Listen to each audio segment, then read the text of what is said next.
Welcome, everyone. Thanks for logging on tonight. I'm Mark Carter, the speechwriter for a proxy PM. I'm on Wurundjeri land, and I want to welcome any Indigenous people who may be joining us tonight and pay my respects to all their elders. If we valued the forces that give us life as they do, we might not be in a climate emergency, but we are. So we'll start tonight watching the PM's climate speech we've been waiting for, then discuss, to put it simply, how we can make it real, with contributions from two guests for whom, dare I say, making it real is pretty much their daily work.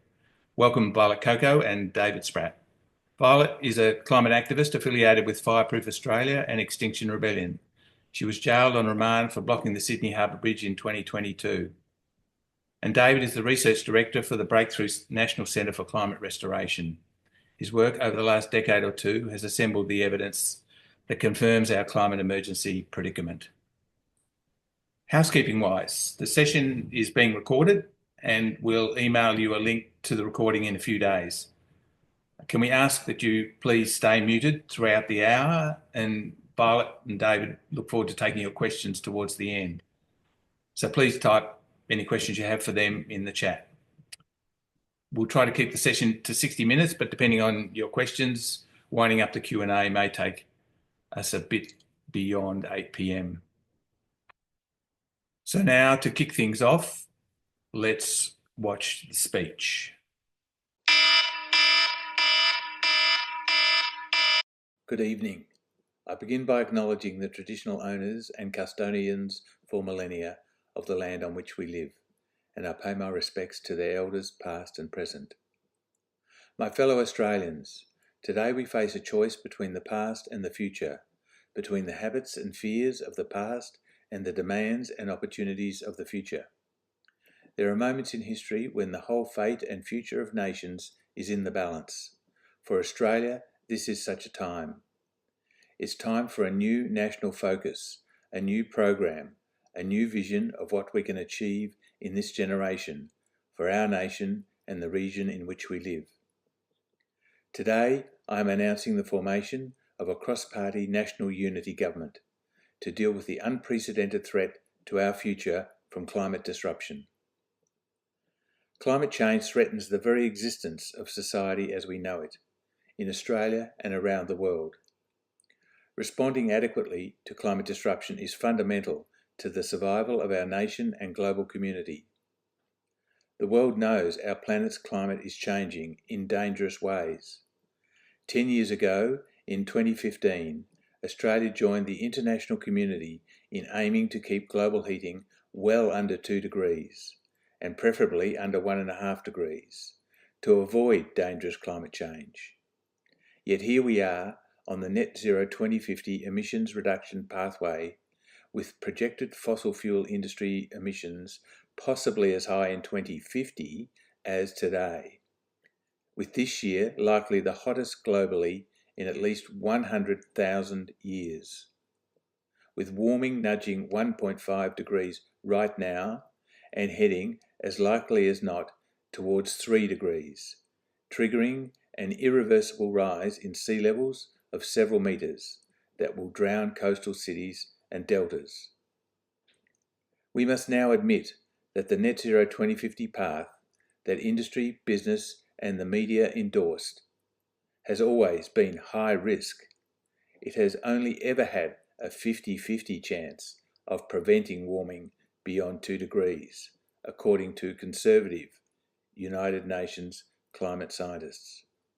Not surprisingly, we now face extremely risky consequences, according to our Office of National Intelligence Global Climate Risk Assessment, which today I am making public.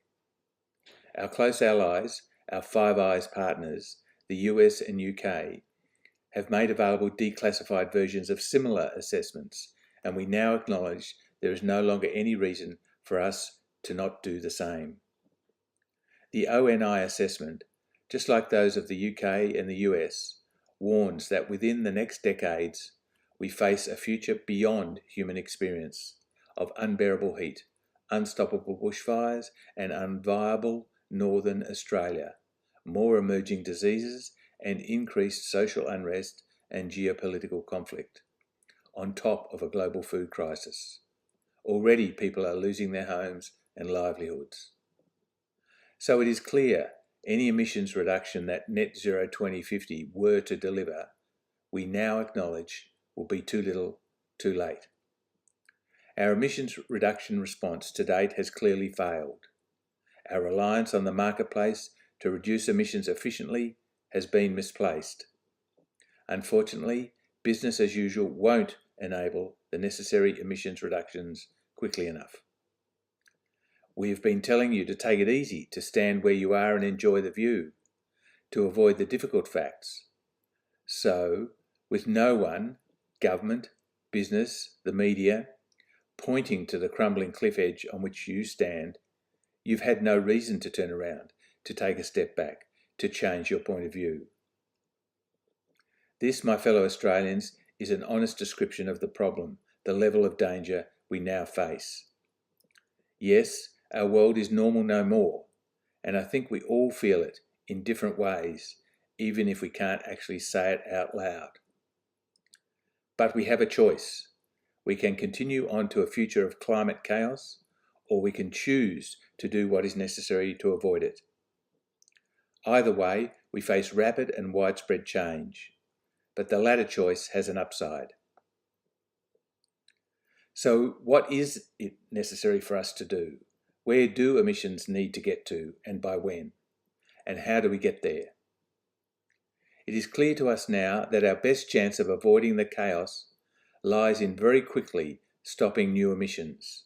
As the UN says, as the International Energy Agency says, as expert climate scientists have been telling us.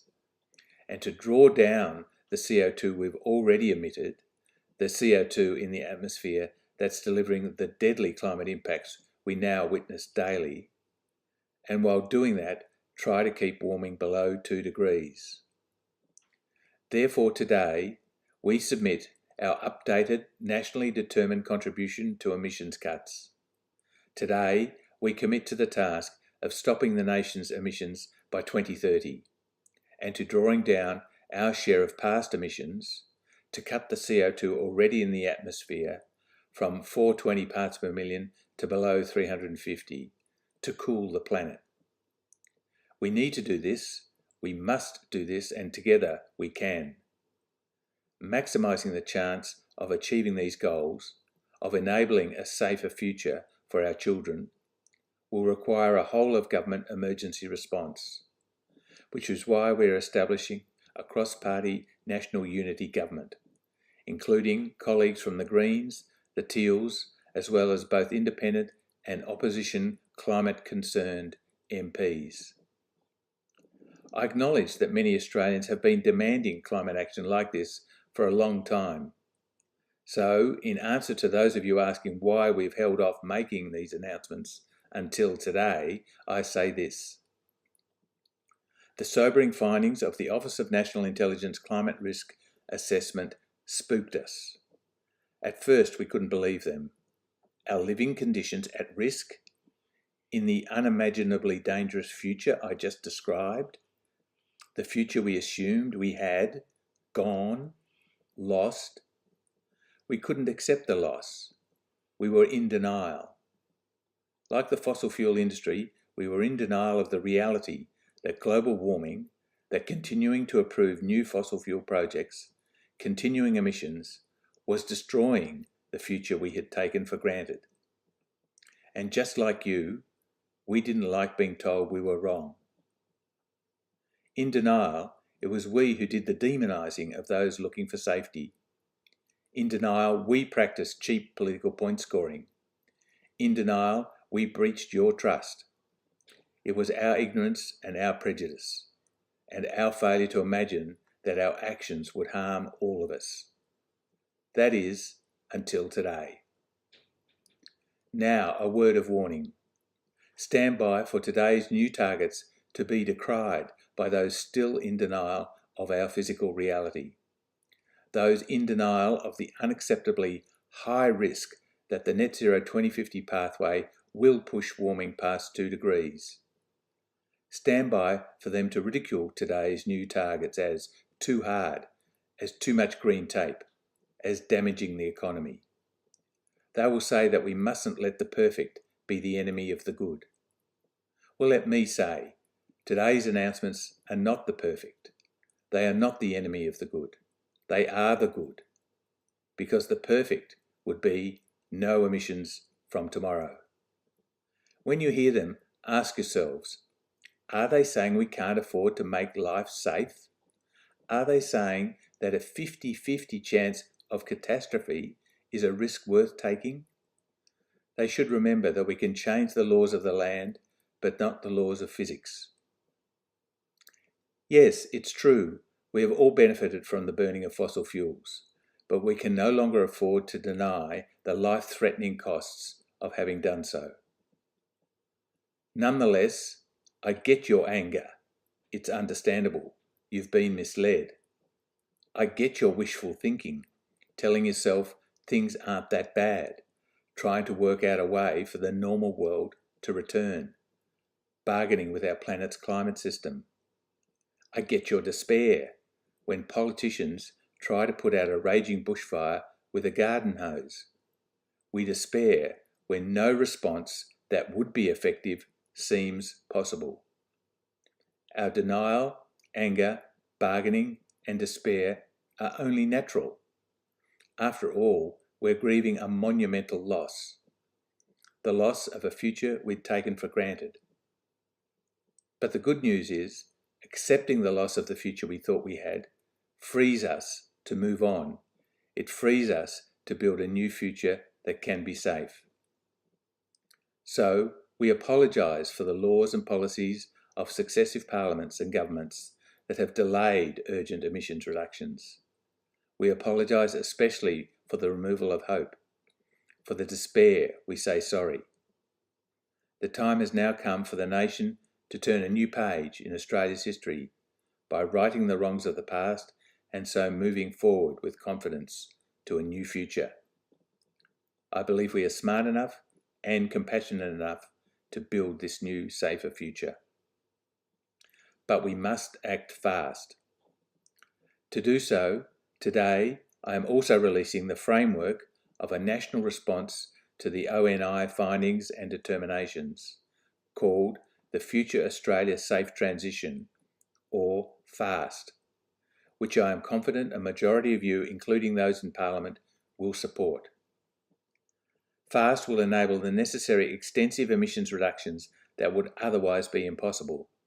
It will deliver coordinated, coherent emergency emissions reduction processes across energy and water policy, across health, logistics, transport, agriculture, and industry policy. It will drive the rapid, large-scale economic and social transformation now needed. The new cross-party National Unity Government will oversee FAST, planning, coordinating, and allocating the necessary human, financial, and material resources, and exercising sufficient administrative power to ensure that the inevitable burdens that lie ahead will be shared equitably. Its single priority will be to ensure the care, safety, security, and health of all Australians, the central duty of government. We will provide support to those whose lives are disrupted. We will redeploy the $14.5 billion in annual fossil fuel industry subsidies to your healthcare budget. We will retrofit the nation with low-energy homes and transport systems. We will restore our water and food security, our native ecosystems and our soils, our life support systems. We will establish, as recommended by the Australian Security Leaders Climate Group, a climate threat intelligence unit within the ONI to both coordinate an abrupt climate change early warning system and to brief Parliament annually. We will rebuild the climate science and risk analysis capacity of the CSIRO and the Bureau of Meteorology. We will rebuild the public service and reclaim policy making from the private sector. The priority of industry policy will be to retrain and create new jobs, of which there will be plenty. for those displaced during the closure of the fossil fuel industry. The priority of energy policy will be to subsidise energy conservation, maximise energy efficiency, and do more with less.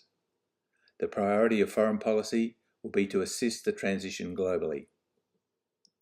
The National Unity Government's response, the fast response, starts with decisions to withdraw all government subsidies, including tax exemptions, to fossil fuel industries, to exclude carbon offsets in the calculation of industry emissions reductions, and to cease and rescind approvals of new coal, gas and oil exploration and mining licences.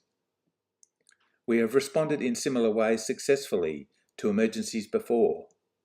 It's how we fight bushfires, rescue and rebuild from floods, and how we responded to the pandemic and defended the nation through World War II. And it's the response that can defeat today's enemy, greenhouse gas emissions. What national project could better unite us than one in which we work together to secure our nation's future and act as responsible global citizens? I want to seek our common purpose and promote unity and optimism, not fear and division. As I said when we came into government, it is a show of strength to collaborate and work with people, not weakness. I want to find that common ground where together we can plant our dreams, to unite around our shared love of this country, our shared faith in Australia's future, our shared values of fairness and opportunity, and hard work and kindness to those in need. Thank you. Full disclosure, in case it's needed, that was me speaking over a video of the Prime Minister, and I had a lot to say. If for now the speech is mine, then let's discuss how we can get a real Prime Minister to make it, or something like it. But first, for context, let's hear why we need a national climate emergency response. Maybe, David, you first. Welcome. Breakthrough have recently published your collision course paper. Maybe you can summarise for us the future we're facing that the paper presents. Thanks, Mark. Congratulations and make a good Prime Minister. Pity you're not. That's the way it is. Look, I was just thinking about it. I mean, people think that emergency is sort of an odd word in a way, but I mean, climate change has already caused emergencies. I mean, if you look at the Barrier Reef, 80% of it is gone because of climate change. That ecosystem is having its own emergency. The Arctic is having its own emergency. In the Amazon, which is one of the great sinks, ways of drawing down carbon, has actually become a net emitter of carbon. So the Amazon is in its own emergency too. So ecosystems around the world are facing their own emergencies. I remember in 2008, I think it was, going to an event in Canberra, and somebody from the WWF was talking. It was their Arctic expert, and he said, "We are no longer trying to save the Arctic because it's no longer possible to do so." This was 17 years ago, and that was a real shock to me. But if we look at the fires in LA, $250 billion worth of damage. That is a climate emergency. The Black Summer of bushfires here was a climate emergency because climate is making those extreme events much more extreme. So we are seeing emergency responses. We're just not attributing them to climate. Why is that going on? Well, climate change is already dangerous. We've seen that in these events around the world. The fact is that the amount of greenhouse gases we're putting up in the air each year has not yet peaked, which is a scandal. By that we mean that the amount of new energy coming from renewables each year so far has been less than the increase in demand for energy. So emissions are still going up.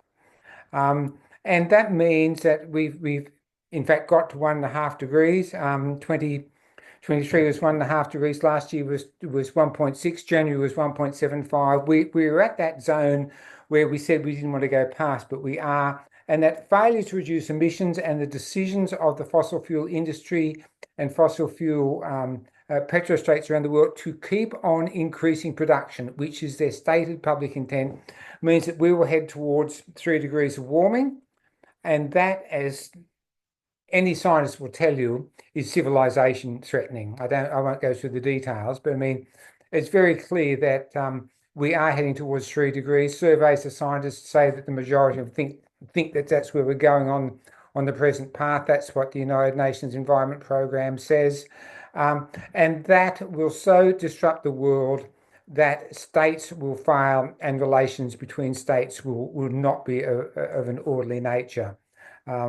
So we have people like Sir David King, one of the foremost sort of climate advocates in the world, the former UK chief scientist, saying, and I quote, "On our present path, civilization as we know it will disappear.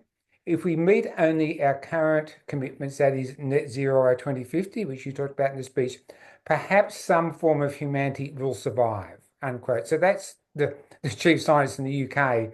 And likewise, the leading climate scientist in Germany, Schellenhuber, says, on our present path, there is a very big risk that we will just end our civilization. The human species will survive somehow, but we will destroy almost everything we have built up over 2,000 years. So that, sadly, is the physical reality that we are heading towards.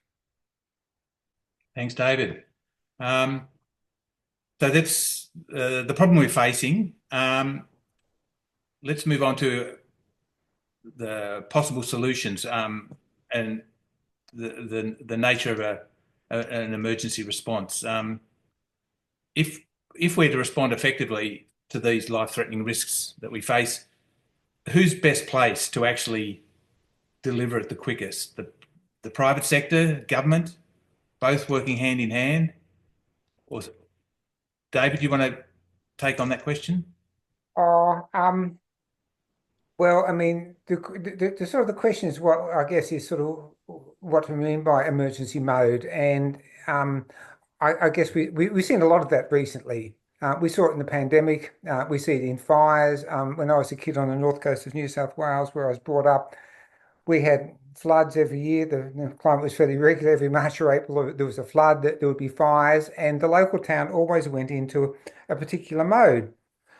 And that is that the bell would ring at the school, and they'd say, the floods are coming. All the kids up the river got to get on the bus. The school would close down. The local bakery would bake a whole lot more bread because you knew that there'd be no bread deliveries for a few days. The hospital would go into a mode ready to deal with so on. So the whole town would shift out of its normal mode of operation into a different mode of operation because of this overwhelming threat. And I think that's what we're talking about. We saw the same thing during the pandemic, where the society suspended its normal way of doing business in order to concentrate on an overwhelming threat. And that's my definition of an emergency. Thanks, David. Uh, so if to get to safety, we're not going to get back to life as normal. Where do we go from here? How do we get on a path, albeit a rocky one, away from climate chaos? Can I ask you, Violet, starting from the ground up, what role does non-violent civil disobedience play in building public pressure on our leaders to enact an emergency response? Yeah, thanks, Mark, and hi everyone. And sorry if I mute myself for a moment. I've been down and out with the flu, so I might have to have a little cough and then come back to you. But yeah, I'll do my best to answer the question. So yeah, obviously we're in a position now, as you've heard from David and from the speech, where our governments have completely failed us. We're at a tipping point where we're headed for 3 degrees of warming, and we are in an emergency situation. And failing the capacity to move into emergency mode of drawing down emissions, as an individual, which is just not enough. We need a society-wide mobilization. So to get the political will and the societal will to engage in that sort of trajectory, we are in a position where we must engage in civil resistance and protest, because all the normal avenues have failed. Basically, it would have been an appropriate response to be lobbying to Parliament and signing petitions maybe in 1995 about climate breakdown. But in a position where we are now at this time, all those avenues have proven that they've failed, and we must move to a proportionate response. And that proportionate response is mass people engaged in disruptive protest. And I say disruptive because a protest in a park, a protest that is easily ignorable, is also not proportionate to the loss of our civilization. And I'm sure many people here, I know I can see in the room, I'm preaching to the choir. A lot of you are activists, so sorry to be, I guess, repeating what you already know, but I will just cover that throughout history, when our leaders have failed us and we've been in a dire situation, a small and courageous group of people have risen up and basically made unignorable, effective action to create social change. And I believe that's absolutely where we're at now, and we can tell that protest is working with the way that they are fighting back for us now. They're making all these laws to make it harder to protest, and that because protest is effective, and they want to silence it because they want to keep making profit. So yeah, I think what it means to be engaging in civil resistance right now is to be moving into emergency mode in your own life, instead of, as David was saying, baking the extra bread and battening down the hatches because there's a storm coming.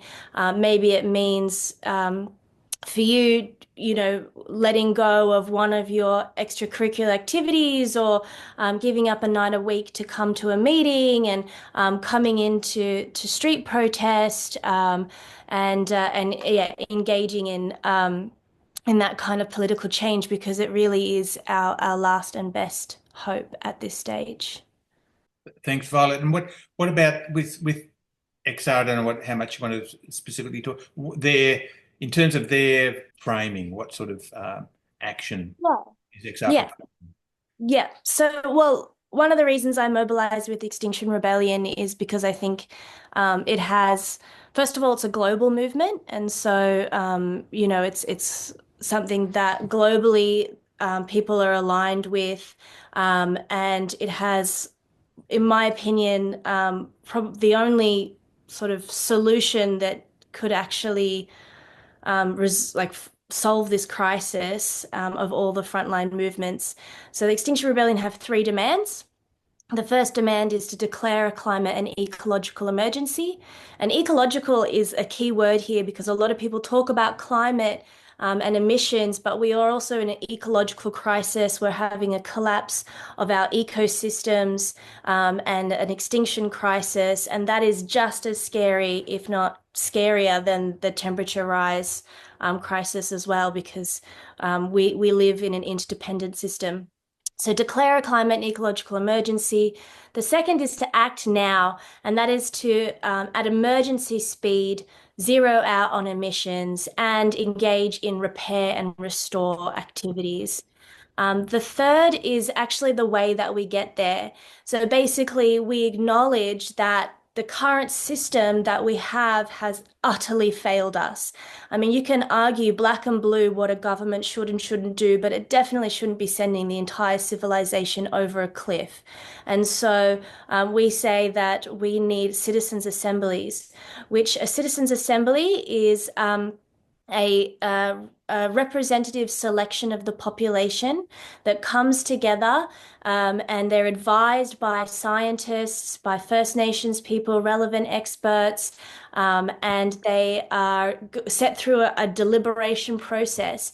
And rather than our current government system, where it's like two parties fighting over each other and then trying to get re-elected, and it's this, all of these vested interests paying them off and giving them jobs after they get out of Parliament and all this sort of stuff. It works more like a jury, and they're all there to solve the problem together. And we've used them before all around the world for all different kinds of issues, and they always come up with really out of the box solutions that have been very progressive and great for the community. And basically, we think that this solution of a citizens' assembly is really the only fair and just way to move forward. Because when you declare an emergency mode, what we want to avoid is a dictatorship, fascism kind of situation where we hand an emergency situation over and then, all of a sudden all these extra powers are given to people who quite frankly have proven time and time again that they are not in it for poor people, people of color, indigenous people, queer people.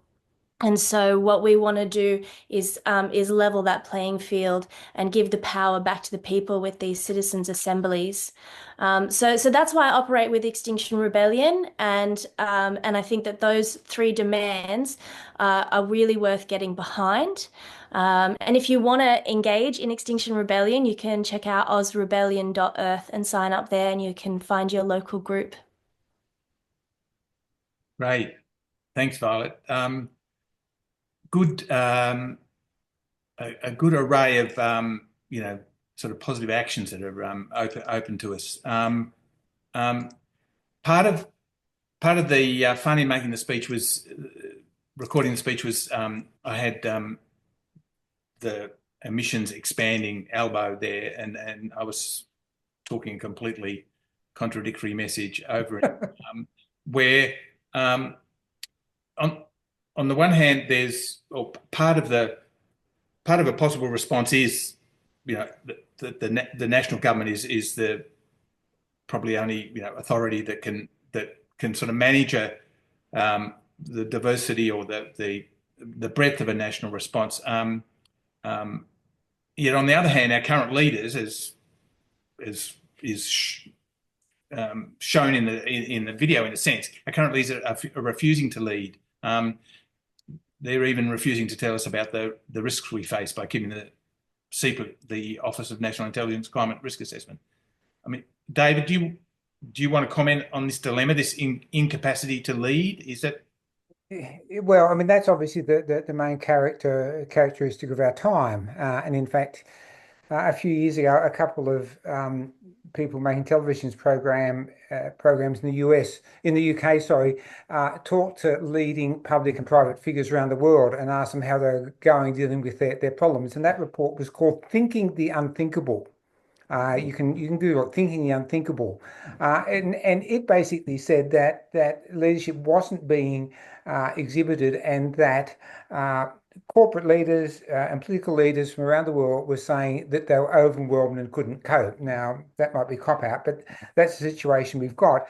On the other hand, I mean, leadership does arise in all sorts of ways. I think XR exhibits a great deal of leadership. I think young activists around the world, Greta, exhibited a great deal of leadership. I think Roger Hallam, starting off XR, and all the people who've worked with him exhibited a great deal of leadership, because it really sparked the issue up, and it did force all sorts of governments at various levels and at local council to act and start to change their ways. So I think that leadership does exist. It just doesn't exist at the top of the political pile. So, I mean, how can we get from where we are to where we need to be? I want to suggest a lateral thing. There's a wonderful book I've just finished reading called The Deluge by Stephen Markley. Let me know if you've read it. Maybe, I don't know if anybody has. It's a warning. It's 850 pages. It's sort of the most spot-on discussion. It's a great narrative story, great characters, but a really spot-on portrayal of climate politics around the world, and particularly in the United States, in the 20 years, and I think it's uncannily accurate as to how things are likely to evolve. There's a character in there that Violet might find quite familiar. There's a whole range. I mean, there's insiders, there's fossil fuel industry people, there's government lobbyists, there's cynical marketing people. There's a very large ex-art type group. There's people to the left of them who want to use guns and act like the weathermen. But it just portrays all the possible futures from here and how they might evolve. So if you want a deep dive into what I think is a really serious discussion about how politics might evolve to emergency mode, I think that book, the Deluge, I'll put it in the chat in a minute. The Deluge by Stephen Markley is a really good read, and I'm not on a retainer from the publisher, so don't get me wrong. I mean, I think the big issue is that politics is the art of compromise and trade-off. Everything's a deal. A bit for the Greens, a bit for the fossil fuel industry. I mean, this is the mode of politics all the time. No principle, all deals. And obviously that doesn't work because you can't negotiate with the laws of physics and chemistry. And so there's this odd idea about that somehow, we'll get to zero emissions or we'll do a few things and then we'll get back to normal. We'll get back to normal. Now, that normal does not exist. We will never get back to normal because what we have to do to get climate under control means that we will never be where we are now. We will be in a very different place. And so I think the sort of delusion that we need to break through is that there is a slow incremental trade-off, deals, compromise, political handshake way of solving the problem, and there isn't. And Capital and the large political parties in Australia think there's this incremental path, but the path they're on will actually disrupt the system so badly that civilization will collapse. The other option is to say, okay, we've got to go for this hell for leather. We've got to turn a whole lot of things upside down. As a great Australian scientist, Will Steffen once said, make climate the first priority of politics and economics, which I think is actually also another good definition of mobilisation. Make it the first priority. And that will be disruptive as well. So there is no non-disruptive path out of this. There is no return to normal. And so when people like Violet and XR say, we're going to be disruptive, that's actually sort of sound in terms of where the system is going anyway. So I think that's the important thing to break through. And I hope a few people have time to read The Deluge, because you'll find it is a profound journey into the questions we're talking about tonight. Can I? Thanks, David. Go for it, Violet. Yep. I just wanted to, in terms of one of the latest breakthrough reports, David, it said that on our current trajectory, like potentially there's no chance now of getting to a point where we don't have some sort of societal collapse from the what it's going to take to zero our emissions to a point where we have some sort of stable climate.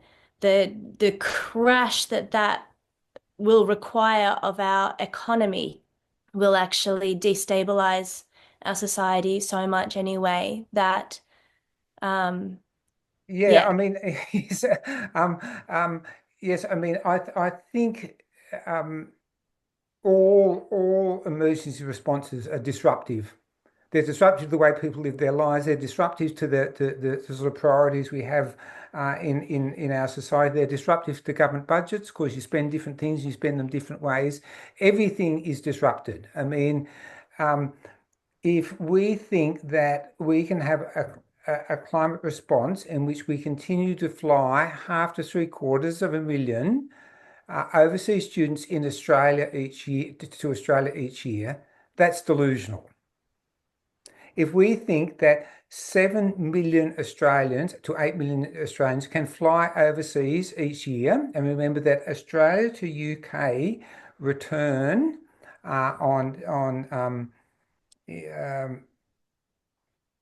is equivalent to 10 million is equivalent to 10 tons of CO2. So it's the most intensive thing you do in a year. If we think that we can do that flying, and we bring all those students in, and 20,000 people from Melbourne can fly to Perth for a weekend to watch a football match. That's all delusional. So yes, this requires disruption because we have to get to zero really fast, and there are not going to be patio heaters sitting out in the shopping strip burning gas. Hmm. So people can eat a pizza out on the street. I mean, yes, it will be disruptive, but it is necessary because there's no other path. And this is one of the things that I come back to with disruptive protests is that it's a kindness to give this disruption now and sound the alarm and let people know what's going on and give them informed consent on the trajectory that we're on. Because later on they won't have a choice on this disruption. And so, yeah, I think I did want to mention a little bit more about civil resistance if we've got time, Mark, as well. I Sure. sort of missed some of the groundwork on that when you asked me, and I've pulled it back up. D- Do you want me to talk about it now? Yep. Yeah. Well, I just want to mention that a lot of you will be familiar with Erica Chenoweth's work, and I think that it's foundational to what gives me hope, which is Erica Chenoweth is a researcher, and she wanted to prove that violent movements were more successful than non-violent movements. And so she went and did a bunch of research. And what she found was that, surprise, surprise, non-violent movements are more effective than violent movements because when you're non-violent, um, you can bring everybody on. If you're violent, generally you just end up with young men on the streets. Whereas non-violence, you can have women, children, disabled people, all that on the streets with you as well. It also, makes you seem more approachable to people. The onlooker is more empathetic to your cause. And typically, violent movements end in a totalitarian regime and more violence anyway.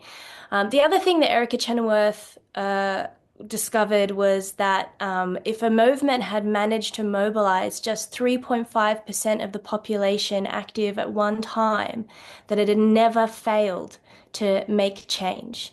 And so we don't need everyone. We just need 3.5% of the population, which is still quite significant.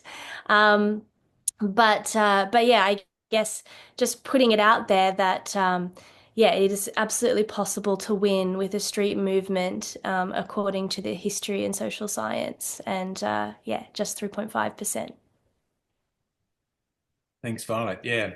I mean, Mark, I think the other thing is that Violet, in a way, is just references and said earlier on is the need to speak the truth and speak to the problem. And you know, if you live in the climate movement a bit, you'll get all this stuff all the time about, oh, I get all the time, you people are too negative, you're too upfront, you know, you don't want to give people fear, you know, they need hope, not fear. And my answer to that is, well, it's not hope or fear, it's actually courage. And then that's a different conversation. But I mean, in fact, the research shows that being upfront about a problem actually works.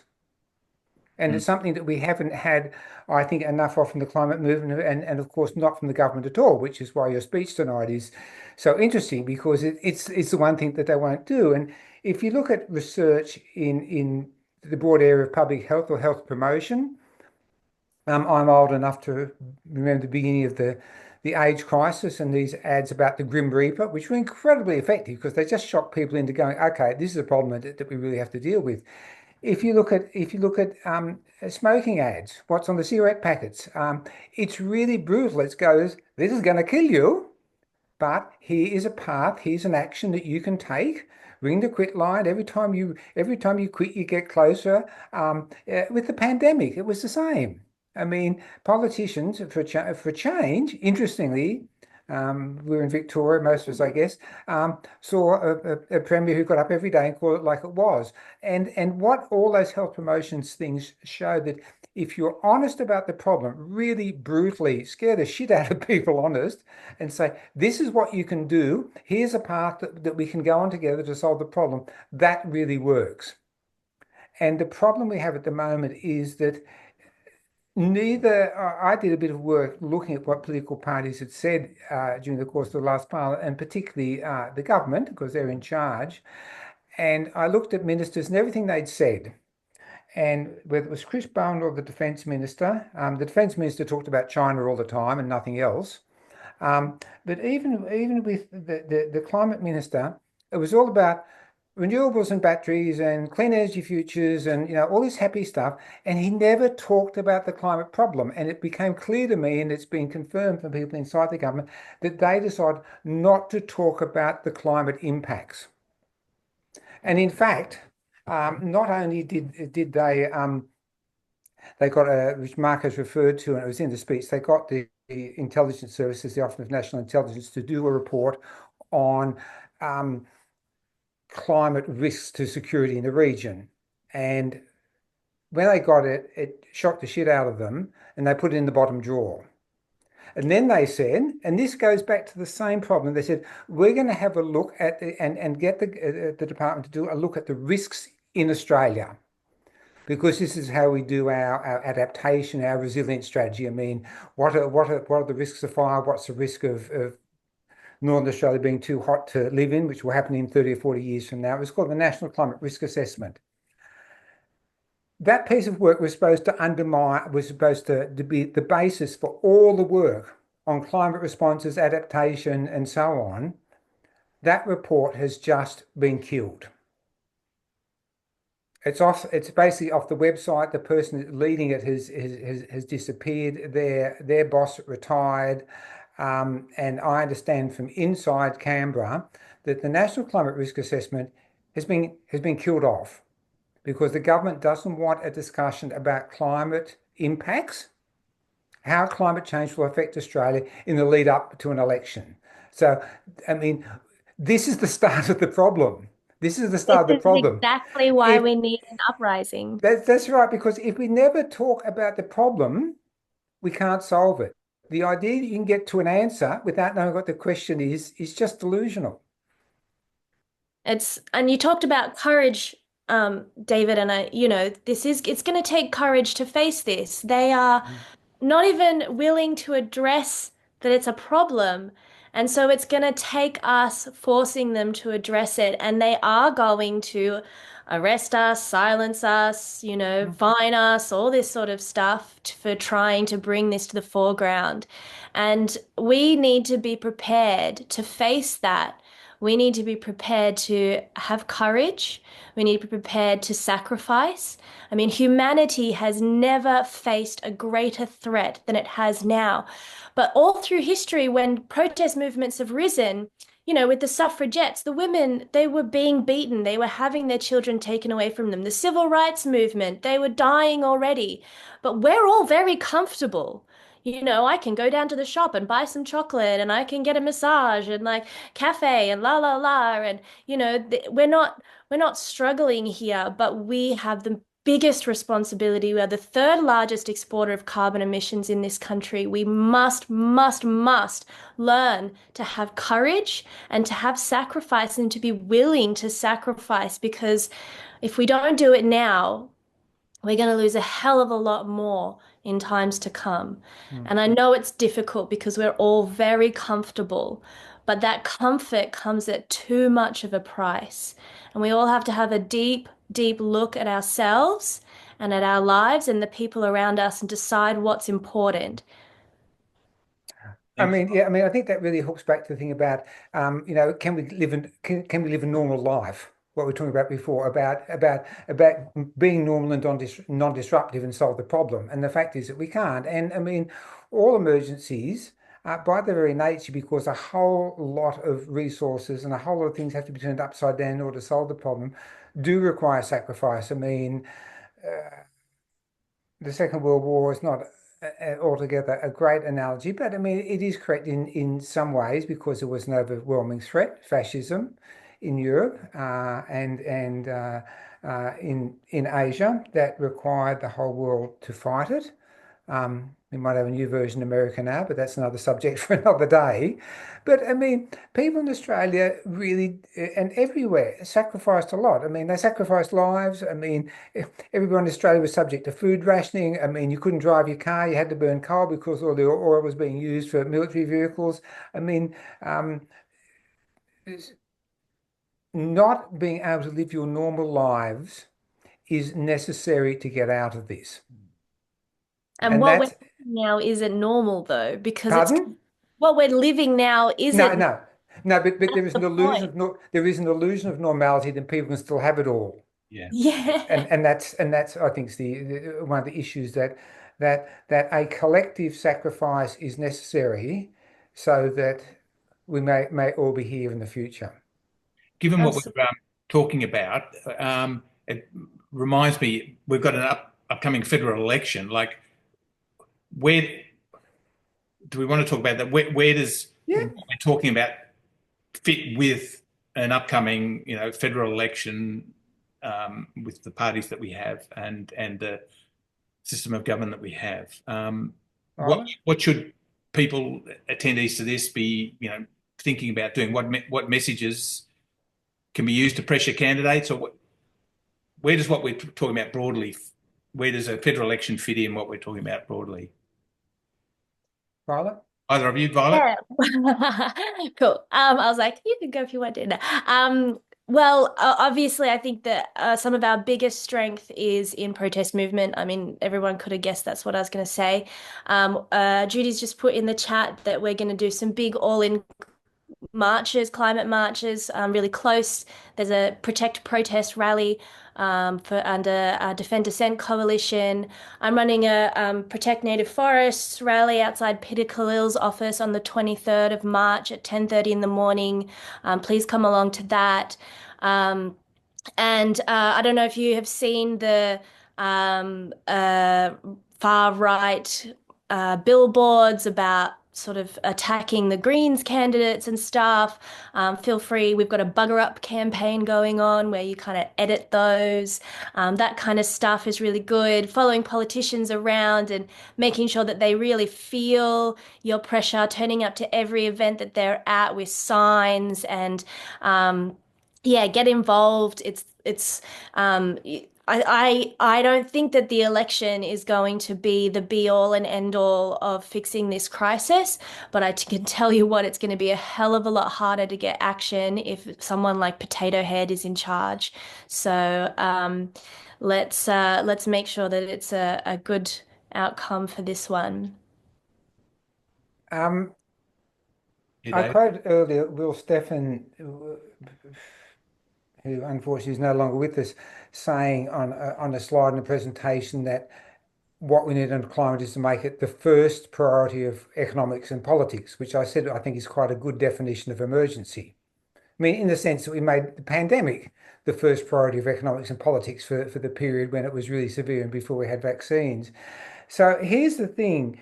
We've got quite a few people in Parliament, independents, who've been elected with the proposition that climate is the most important thing. I'm sure Simon Holmes of Court and the Teals would all say, or should say, that climate should be the first priority of economics and politics, because that's essentially why they got elected. And maybe there'll be a few more of them.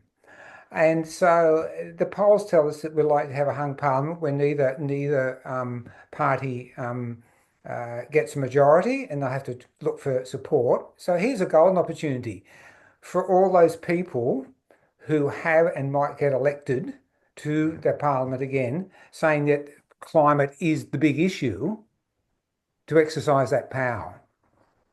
So, I mean, I would think that they're in a very strong bargaining position to say, if we're going to support one side or the other, here are the things that you must do to get our support. And if you don't, we just won't support you. And if we go back to another election, so be it. So I think there's an interesting challenge and opportunity for the Teals and the Greens and other. I live on the Surf Coast, and there's an independent called Alex Dyson who might get up, who's very strong on climate.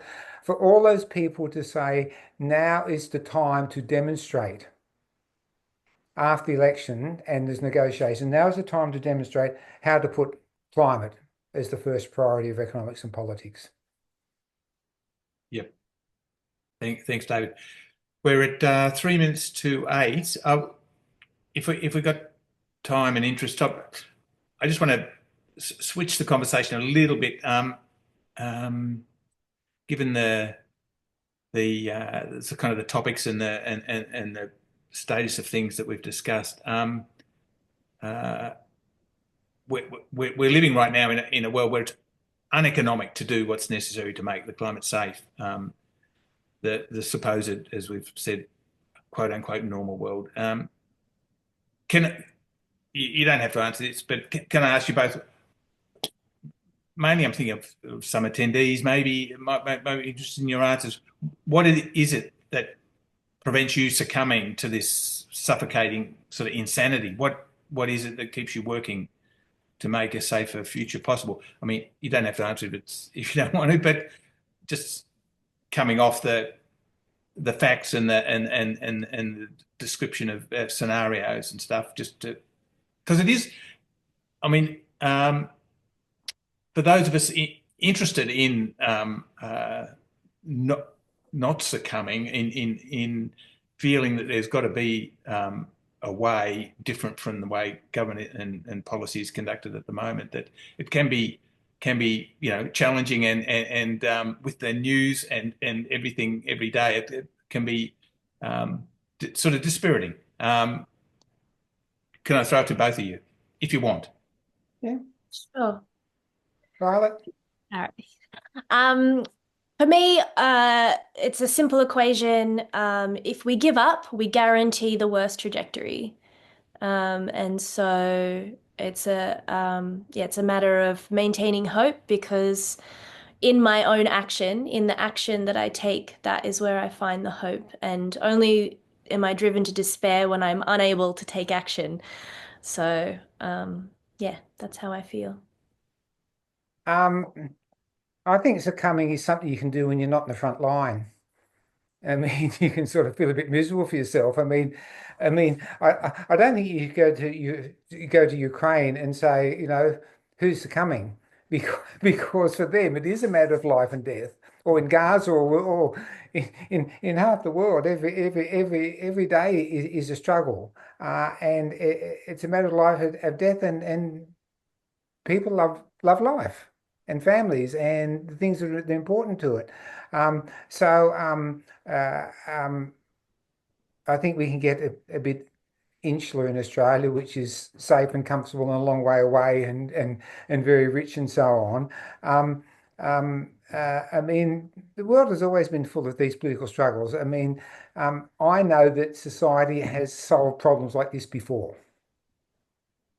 In a way, over and over and over again. We see small versions of it at a local level with fires and bushfires, the way communities and the SES and volunteers and so on get together and do it. That's the way it is. I mean, there was an Italian socialist who ended up in jail, and he died in jail, called Antonio Gramsci, who wrote an important book called Prison Notebooks, and in there he talked about pessimism of the intellect and optimism of the spirit. And so I think, yes, we should be honest and realistic in an intellectual sense about the problem, but find the spirit to solve this, knowing that actually we don't have any other choice, and it's been done before, it can be done again. Yeah. Yep. I'm reminded of that quote you've cited elsewhere from that US writer Octavia Butler, that I sort of had in mind when partly in making this in the speech, that she said the very act of trying to look ahead and discern possibilities and offer warnings is in itself an act of hope. Yeah. Which is kind of uplifting. Yeah. And honestly, I think, Stephen, the book I mentioned, The Deluge, is a bit like that too. It offers a warning, but it's also an act of hope. Yeah. Well, I will also say, one of the most important things that we're doing is building community. I mean, I look around this room and I see so many people that I've met over my years of activism, and just sitting here and seeing all your names or faces like fills my heart with joy and love and hope and strength. And so, yeah, the bonds that we build and knowing that this community is here for each other, that's also how we keep going and how we give each other hope. So, thank you so much for being here tonight and sharing this space with us. Yeah. So it's yeah, just clicked over 8 o'clock. So I might we might have to call it a day for now. I'm sorry for the few of you that put some questions in the chat, but that we haven't got round to your questions. I might be able to throw them to Violet and David off screen and they might get back to you, via emailing directly. And Mark, I can I think, just yeah, mention, last week I did a town hall with Monique Ryan and retired Admiral Chris Barry, and I just noticed in the chat there's a reference to it. There's actually it was live streamed, but the video is available. So I guess if you Google Monique Ryan, David Spratt, Chris Ryan, you'd probably find it, because we had quite a long chat about some of these topics, a bit more about political power. I think, was it John Englard who just made reference to that? Thanks, John. So I think this discussion is happening in many places. yeah, yeah. So yeah, I guess thanks to you all for logging on, and I hope. Thanks to you, Mark, for Yeah, hosting, thanks for the video, Mark. making a video and getting Yeah, us it all together. was a bit of fun. It was a bit of yeah, got a few things Yeah, off my chest.